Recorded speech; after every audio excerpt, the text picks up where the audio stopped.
Mas eu queria ver com vocês sobre essa questão de tentar atingir a liberdade ou independência financeira, não importa como. Qual que vocês acham que é o primeiro passo pensando nos nossos ouvintes que muitas vezes nem começaram a investir? Talvez até estejam saindo do negativo, né? Tem gente que faz dívida. Pesado, né? Não, o primeiro passo... Não, mas eu posso dizer, acho que o primeiro passo eu acho que seria o incômodo, tá? Por que o incômodo? Como vocês sabem, toda vez que eu venho aqui, a gente acaba falando um pouquinho de dieta, né?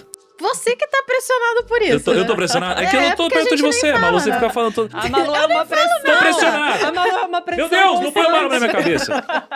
Vou lá na casa dele fazer ele comer direito. Presença de pressão, eu fico pressionado.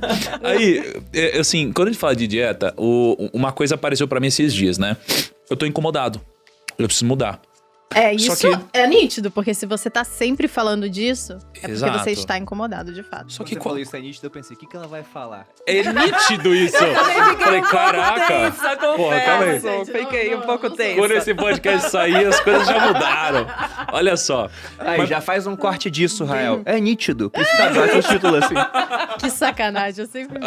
Assim, existe uma reflexão recente que eu fiz, que era sobre o que seria da nossa vida sem o incômodo, né? Porque imagina o que seria do mundo se você ficasse doente, mas você não sentisse dor, por exemplo, né? Então, o que seria da doença se você não tivesse nenhum tipo de aviso que você está doente? Você provavelmente iria morrer, não é? Porque você não foi avisado. O que aconteceria com sua mão num fogo perto da churrasqueira se você não sentisse esse calor, né? Você seria queimado. Então, o que seria da gente se a gente não se sentisse incomodado com alguma coisa a ponto de querer mudar? Então, o corpo, eu acho que tem um pouco disso também. Eu estou me sentindo incomodado, logo eu preciso mudar logo, porque é um aviso do meu corpo de que alguma coisa está errada.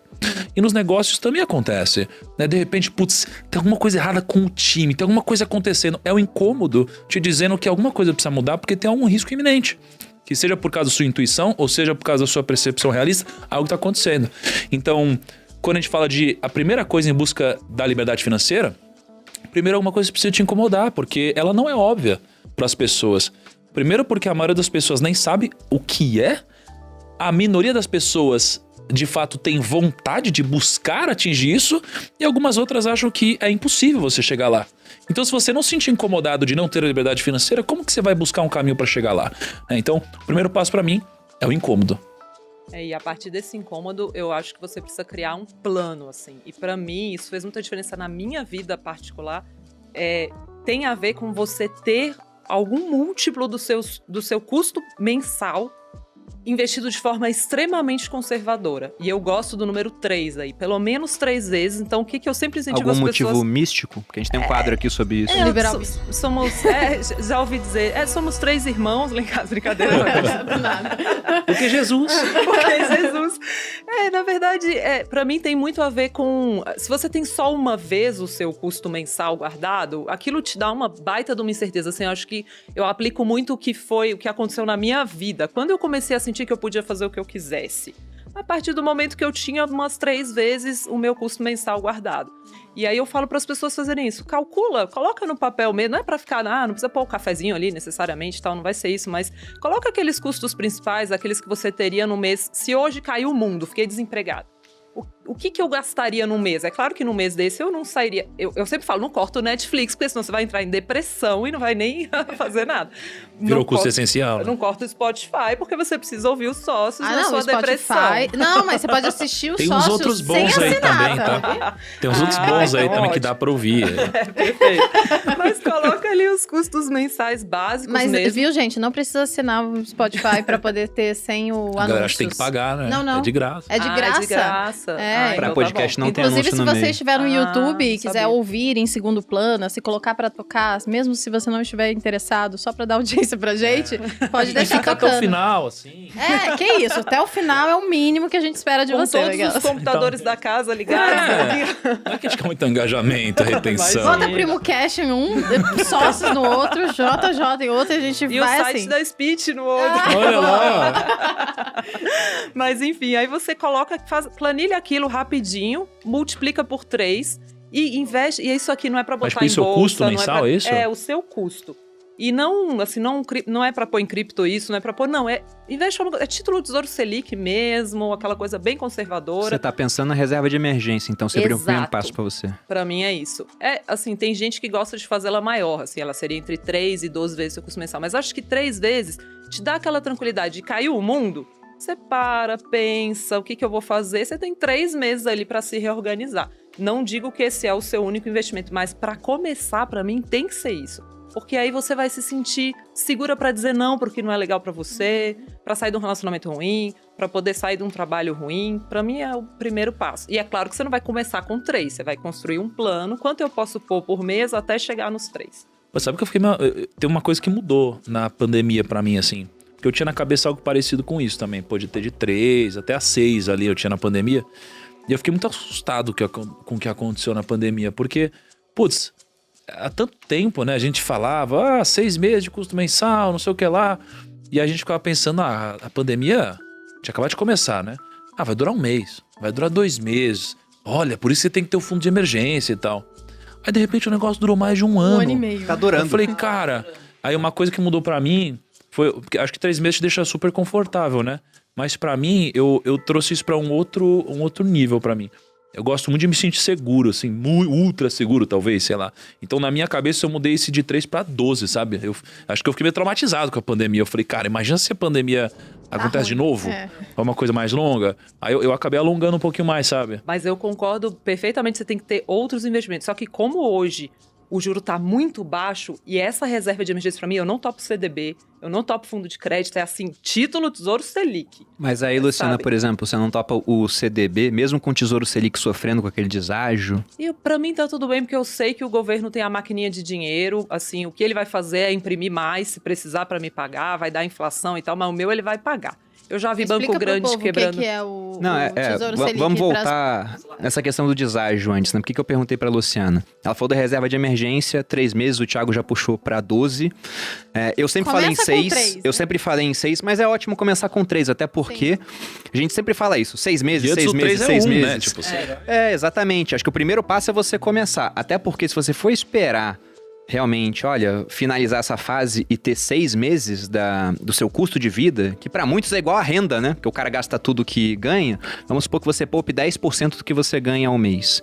Então, com 1 mês você tem 10% lá, com 10 meses você tem 1 vez o seu custo de vida ou sua renda.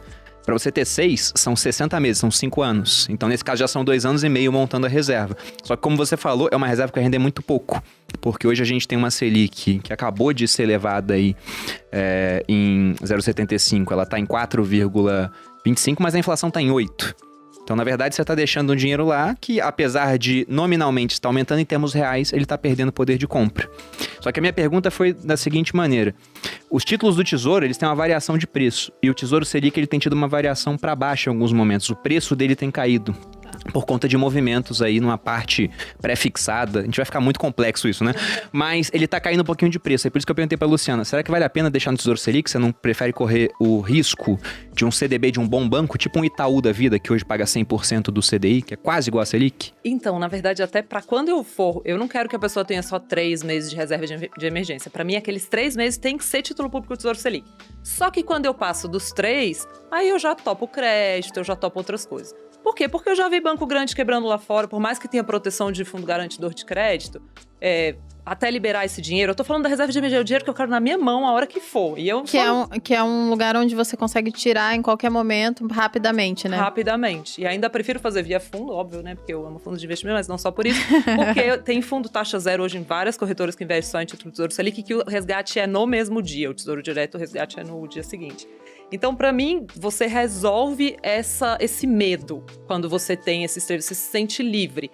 E aí, o que acontece? Nesses 3 meses, eu tenho tempo também de ir atrás do meu crédito privado, do meu, né, do CDB ou do fundo de crédito, no caso que eu invisto, dá tempo de eu pedir resgate, porque eu também gosto de fundos de crédito privado mais longos, para 45 dias. Ô, Lu, deixa eu te perguntar, porque assim, você falou que você prefere investir via fundo, né? E tem uma coisa que, sem querer ficar muito técnico aqui, mas que eu acho que é muito boa sacada investir via fundo, em título, é porque as pessoas acham que Tesouro Direto é só uma única coisa, né? Mas assim, o Tesouro Direto é uma plataforma para você acessar os títulos públicos. E basicamente tem 2 tipos de títulos públicos, né? Você tem aquele que você compra via o Tesouro Direto e aquele que as corretoras ou as tesourarias dos bancos compram via os leilões. Né? Tanto é que são custodiados em lugares diferentes, inclusive. Então, assim, quando você compra via fundo, você acaba tendo menos spread muitas vezes, né? E algumas taxas um pouco diferentes, né? Eu já fiz várias simulações. As pessoas têm esse fetiche do tesouro direto, né? Que é para a pessoa física. Assim, né? Sem querer apontar o dedo para algo que é zero para a pessoa física, mas já apontando. Gente, você entra lá dentro, há um monte de título, com um monte de nome esquisito. Tem 10 hoje aqui na plataforma sendo oferecidos. Exato, eu acho que... Eu mesma não entendo muito. Pois Esse é. daí. E olha que você é quase economista, segundo Quase Thales Gomes. economista. Vocês veem que, né? Complicado. Eu acho que o fundo é uma forma muito prática para você investir nisso, né? E assim, pra mim, esses 3 meses, gente, eles dão uma segurança. É porque tem que explicar pra galera, o fundo é como se fosse um compilado de vários desses Não, depende de juntos. como o fundo vai funcionar, não Tá necessariamente. vendo? Eu não sei direito. Não, mas o fundo, eu costumo falar que o fundo é tipo uma vaquinha, né? Então é todo mundo se juntando pra pagar um gestor profissional, né? Sim. Um profissional. Aí o cara decide pra onde vai o Ele dinheiro. que vai montar. Exatamente, perfeito. E aí ele que monta lá e compra tudo. Então, nesse fundo que eu tô falando, ele tem por mandato, por regra, tá lá escrito, ele só pode comprar títulos Mas do manda Tesouro uns Selic. fundos aí, Lu. Recomenda aí pra gente. Ué, pô. recomendo. Vocês querem Vai pra ter que quê? assinar Speed, pô. Dá umas dicas aí. Dá a dica pro pessoal. Mas tem cupom de desconto, boludinhos 10. Ah, mano, Não sério. tem. Ó, posso falar um aqui para um prazo de 3... E sempre bom deixar claro que eu não sou comissionada por fundo nenhum. Ninguém paga nada aqui pra mim, não. Eu só falo de fundo bom. Boa. Mas nem se fundo- oferecer uma boa grana? Nem assim? Nem assim. Olha, Tá vou te doido. falar, a independência aqui é na alma. Mas eles tentam, né? Obviamente.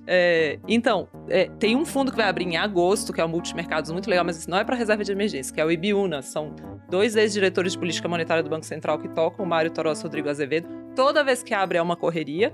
E vai abrir em agosto, só vai ficar aberto até o comecinho de setembro. Eles anunciaram recentemente e baita oportunidade legal, mas é para um dinheiro para mais de 3 anos. Mas isso não é pro fundo de emergência, né? Não. Eles operam política monetária no mundo inteiro. É um fundo para comprar e esquecer, carregar e pra...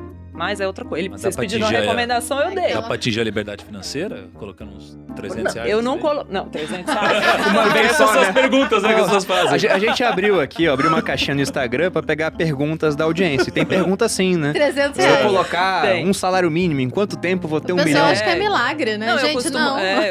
eu costumo responder essa assim, tráfico de drogas funciona bem pra esse tipo de coisa. A Malu Nem tem uma isso. opinião parecida. Nem isso funciona. Aquelas com experiência própria. Nem isso, né, Aquela amor? vez que ela foi Mentira. presa, que ela aprendeu como exato. foi. Ah, entendi.